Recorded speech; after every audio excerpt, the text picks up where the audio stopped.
Hola, un saludo cordial. Soy Iván Armando Suárez Guzmán, estudiante de Administración de Empresas Agropecuarias de la Universidad de Santo Tomás. Y en esta ocasión estaré presentando este video para la asignatura Derecho Comercial. Estaremos abarcando la siguiente temática, la cual es competencia desleal y propiedad intelectual. ¿Qué es la competencia desleal? Se entiende por competencia ilícita o desleal todo aquel comportamiento que pueda encuadrarse usando elementos objetivos de análisis como contrario a las exigencias de buena fe, dentro del plano de comercio con el propósito de incitar la compra de un producto en un enclave determinado, afectando negativamente y mermando la libre decisión y elección del comprador. ¿Sabes qué es la competencia desleal? Es una práctica ilícita basada en la distorsión del libre mercado para obtener una ventaja competitiva al fin de regular qué conductas podían encuadrarse en el concepto de según la ley 3 del 91 y ello porque esta práctica está prohibida, pero tiene manifestaciones que es necesario realizar en un estudio a profundidad. Seguimos tocando el tema de competencia desleal, abarcando los diferentes conceptos. ¿Qué es la competencia desleal?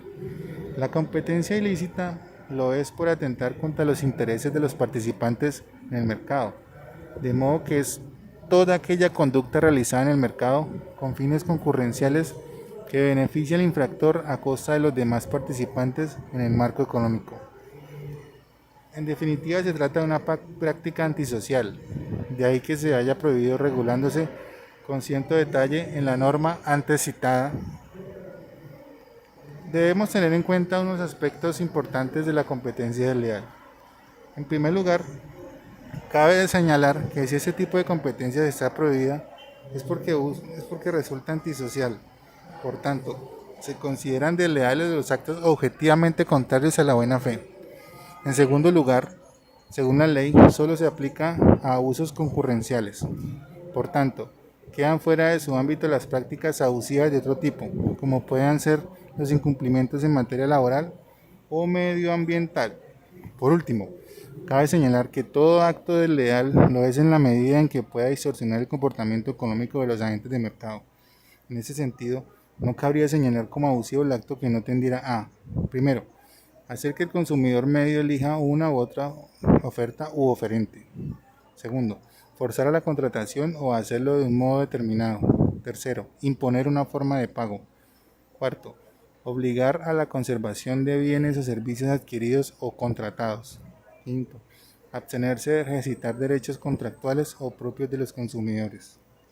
Así, la práctica desleal es que le merma la capacidad de decisión del consumidor medio, lo que implica una protección extra cuando el público al que pretende afectarse tiene afectada su capacidad de comprensión, es decir, el acto que no podría ser desleal con respecto a un público tecnificado o formado podría hacerlo con respecto a un público infantil o más crédulo, por ejemplo. Actos de engaño. El primer tipo de actos desleales regulando en la norma son los actos de engaño. Estos incluyen las manifestaciones de información falsa, también aquellas que se vean veraces pero induzcan al error al destinatario. Por supuesto, deben darse los elementos generales antes mencionados. Segundo, actos de confusión. Los actos de confusión son los que pretenden hacer pensar al destinatario que el prestador del servicio, la actividad o el propio establecimiento no es el prestador original sino un tercero.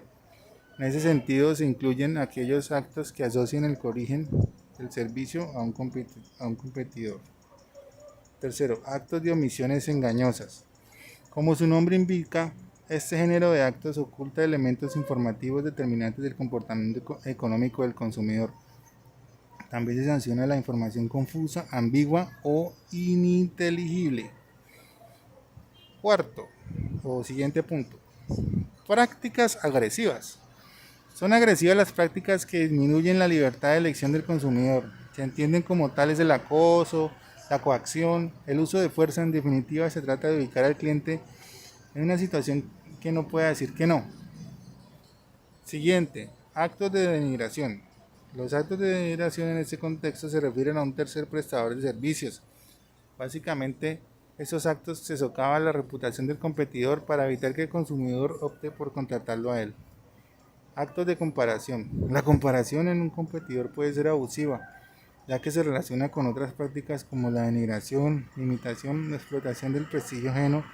Sin embargo, la norma permite que un prestador de servicios compare su oferta con la de otro siempre y cuando ambos servicios o productos tengan el mismo objetivo.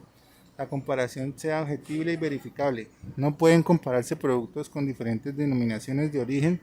Tampoco puede presentarse un producto como una imitación o réplica de otro protegido. Actos de imitación. La imitación es desleal, siempre que vulnere derechos de exclusiva o genere asociación. Esto incluye la imitación sistemática de prestaciones cuando con ello se intenta obstaculizar la actuación comercial del competidor.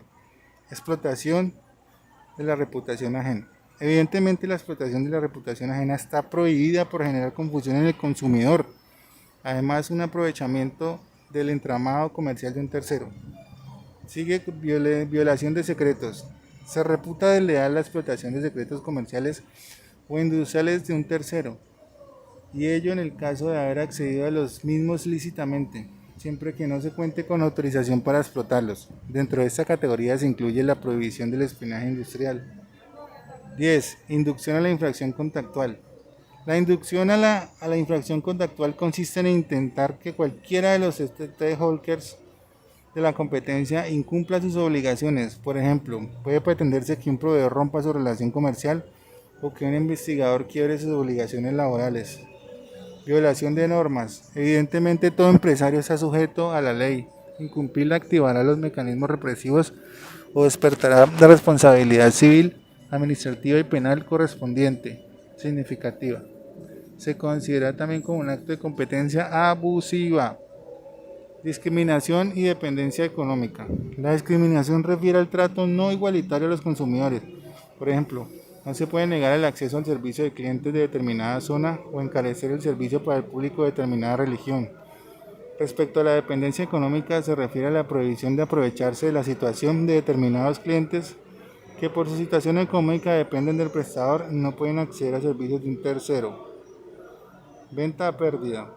Aunque la fijación de precios es libre, la ley prohíbe ofrecer precios por debajo de su precio de adquisición. Además deberán concurrir otros requisitos. 1. Que se trate de inducir a error sobre el nivel de precios del sector, o que busque desacreditar los productos de establecimientos y ajenos eliminarlos del mercado.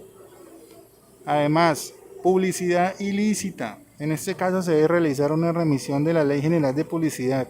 El uso de la publicidad considerada ilícita por esta norma se reputa como competencia abusiva. Bueno, ya siendo este caso, pasamos a otro punto que es la propiedad intelectual. ¿Pero qué es la propiedad intelectual?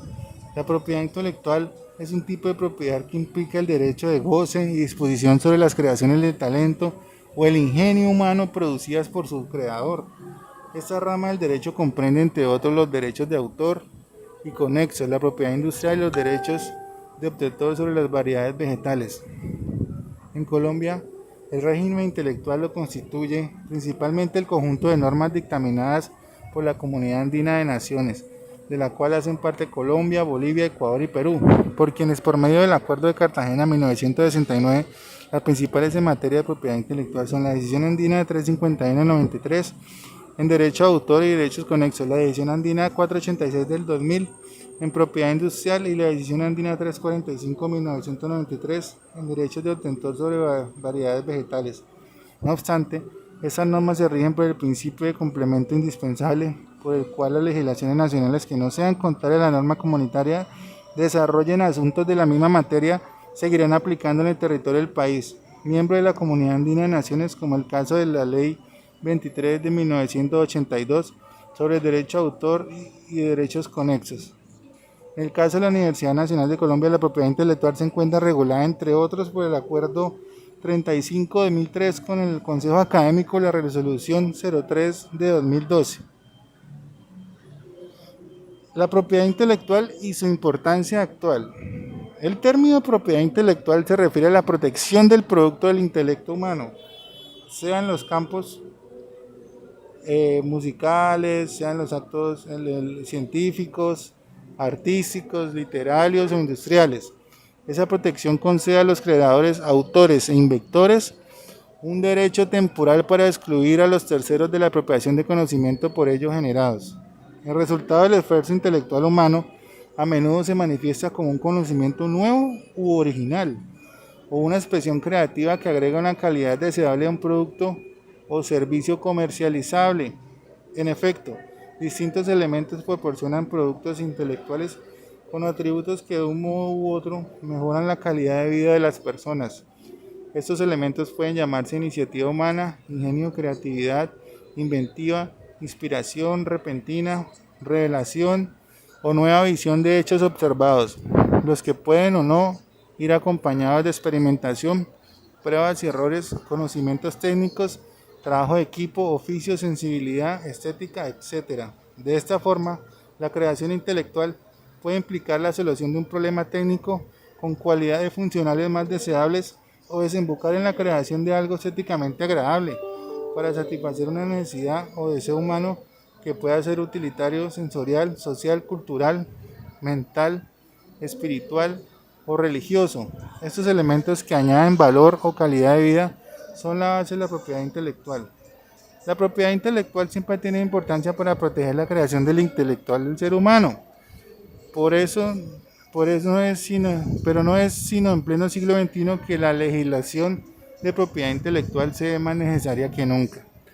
Los conocimientos técnicos, la tecnología y el capital intelectual son la materia prima de innovaciones que resultan esenciales para los países que quieran lograr un desarrollo económico y social sostenido en el tiempo. Para promover este desarrollo es necesario contar con una legislación de propiedad intelectual sólida que otorgue estabilidad y seguridad jurídica a la creciente creación intelectual. Dos razones pueden aducirse para explicar que los países promulguen leyes de propiedad intelectual. En primer lugar, para proteger legalmente los derechos morales y patrimoniales de los creadores respecto a las mismas. Y en segundo lugar, para incentivar la creatividad y la aplicación de los resultados de los conocimientos desarrollados, así como para fomentar prácticas comerciales leales que contribuyan a su vez al desarrollo económico social. No siendo más, aquí dejo explicado yo para la materia derecho comercial en qué consisten estas dos temáticas, la propiedad intelectual y el derecho comercial. Espero sea de su agrado.